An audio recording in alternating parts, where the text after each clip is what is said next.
Merhaba arkadaşlar, ben Necdet Delioğlu. Bugün balkondayız. İzmir'de çok acayip bir hava var. Şu anda öğlen vakitleri olmasına rağmen karanlık gibi, gece gibi yani. Yağmur yağıyor, sisli puslu bir havadayız. Havalar da gayet soğuk. Kombiyi temizletmek için bir arkadaşla anlaştık. Gelip temizleyecekti. Kışın yarısına geldik. Bir aydır kombimiz yanıyor, çalışıyor. Mesaj atıyorum, arıyorum vesaire. Gelip bir türlü bakımını yapmadı. Hadi dedim, iş başa düştü. Şöyle genel bir temizlik değil de bazı kısımlarını temizleyeceğiz ve kombimiz eski durumuna gelecek. Peteklerin yarıdan yukarısı güzel ısıtıyor. Üst kısmı ölçtüm. Alt kısımları yaklaşık 30-30 küsür derece ısı veriyor. Üst kısımları 48 yani 50 derece yakın bir ısı üretiyor.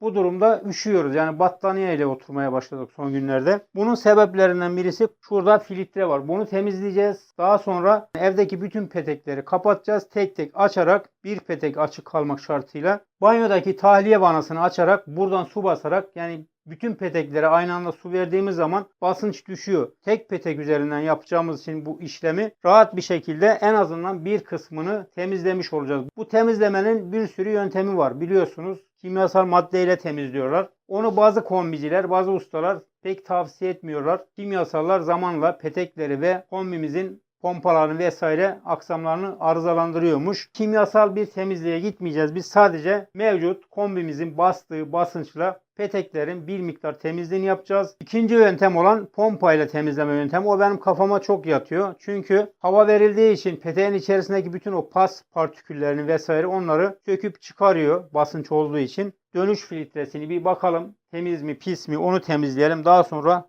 su basıncına başlayalım. Kombide bu işler yapmaya başlamadan önce gazı kesiyoruz. Şartelimizi kesinlikle kapatıyoruz. Şuradaki dönüş vanası var. Bunu kapatıyoruz.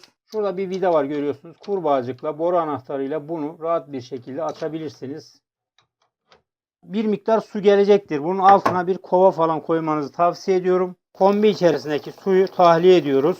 Pas gelmeye başladı buradan. Müthiş bir şekilde aynen anlatmaya da gerek yok fazla. Gayet kirlenmiş filtre olsun. Bu içeriden gelen su olsun. Bu filtreyi çıkardık. Temizleyeceğiz bunu biraz sonra. Şöyle diş fırçasıyla temizlemem gerekecek. Paslanmış biraz da. Gelin bunu tekrardan yerine takalım. Peteklerimiz belli ki çok kirli. Yani buradan paslı su gelmeseydi ben bu sene temizleme işini yapmayacaktım. Seneye bırakacaktım ama gayet kirliymiş peteklerimiz gördüğünüz gibi. Temizleme işine gideceğiz. Bu vananın kapalı kalması gerekiyor. Diğer vanaların hepsini açık hale getiriyoruz. Soğuk su giriş vanasını açık bırakarak burayı kapatıyoruz. Vanasını kesinlikle. Ve gidiyoruz bütün petekleri kapatıyoruz. Birinci petekten başlıyoruz. Teker teker açmaya. Yani petekleri bir bakıma tek tek temizleyeceğiz arkadaşlar. Bütün petekleri kapatıyoruz. Sadece bir petek açık kalacak şekilde. Ve şimdi geldik banyoya. Bütün petekleri kapattık. Sadece bir petek açık kaldı. Buradan tahliye vanasını açıyoruz. Daha sonra gideceğiz şimdi. Oradan suyumuzu açacağız arkadaşlar. Şimdi buradan bizim mavi bir musluk var. Bunu açıyoruz ve tesisata su veriyoruz bu durumda. Banyodaki tahliye borusundan suyun çıkmasını sağlayacağız bu durumda. Böyle bir ses duyuyoruz burada. Şu anda ikinci peteği açtık. Görüyorsunuz gayet kirliymiş ikinci petek. Bu ilk açtığım petek kombiye en yakın petekti. Banyonun üzeri bayağı kirlenmeye başladı. Görüyorsunuz anlatmaya gerek yok. Olay bu. Geçen sene temizlediğim halde demek ki her sene bakım yapmak şart oluyormuş. Şimdi tekrardan kapatıyoruz. Peteğin içerisinden suyun dolmasını sağlıyoruz. Tekrardan dolduktan sonra geriye açıyoruz. Bu şekilde 4 kere dediğim gibi tekrarlıyoruz. Su berrak olduktan sonra işlemi bitiriyoruz. Evdeki bütün petekleri aynı işlemi sırasıyla tek tek yapıyoruz. Filtremiz aşırı derecede kirlenmiş, paslanmış. Gözenekleri çok ince olduğu için görüyorsunuz pastan tamamen kapanmış.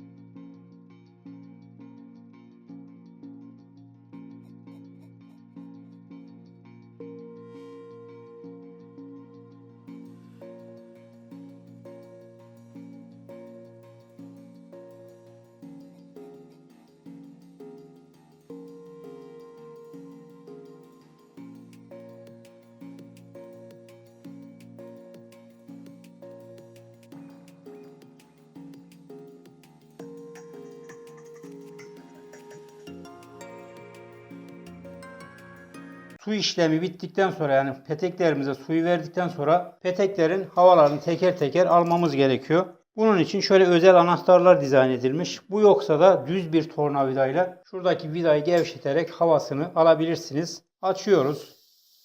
Şöyle bir balondan hava çıkar gibi hava çıktı, görüyorsunuz ve havasını aldık bunun. Su çıkana kadar bu şekilde havasını alıyoruz. Bütün peteklere bunu yapıyoruz. Evde ne kadar petek varsa hepsinin bu şekilde havasını almak şartıyla işlemimizi bitiriyoruz. Ve nihayet işlemi bitirdik. Ne yaptık sırasıyla? Buradaki filtremizi temizledik. Bayağı paslanmıştı. Pas közle temizledikten sonra yerine taktık. Bütün peteklerimizi temizledik. Epey bir kir çıktığını siz gördünüz zaten. Seneye Allah nasip ederse, ölmezsek, kombinin içerisini sökeceğiz. Yanma odası var. O kısmı temizleyeceğiz. Havalandırma bacası var vesaire. Fanları falan var. Onları temizleyeceğiz. Onu da seneye yaparız inşallah. Bu sene bundan idare edelim. Ne yapacağız burada arkadaşlar? Peteklerin şu anda içerisi tamamen sıfıra indi. Su hiç yok. Buradaki bar göstergemiz sıfırda, kırmızıda. Burada yeşilde 2 ile belirtilen bir kısım var. Bu musluğu açıyoruz ve peteklerimize taze temiz su vermeye başlıyoruz. Buradaki göstergemiz 2 bara geldiği zaman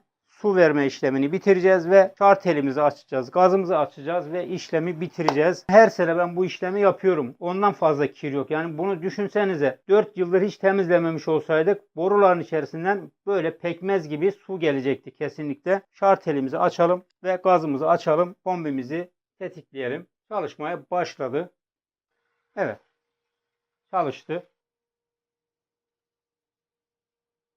Bu tarzdan videolar gelmeye devam edecektir. Kanalımızı takipte kalın. Allah'a ısmarladık. Hoşça kalın. Kendinize 2 kere, 3 kere, hatta 5 kere iyi bakın. Görüşmek üzere. Eyvallah arkadaşlar.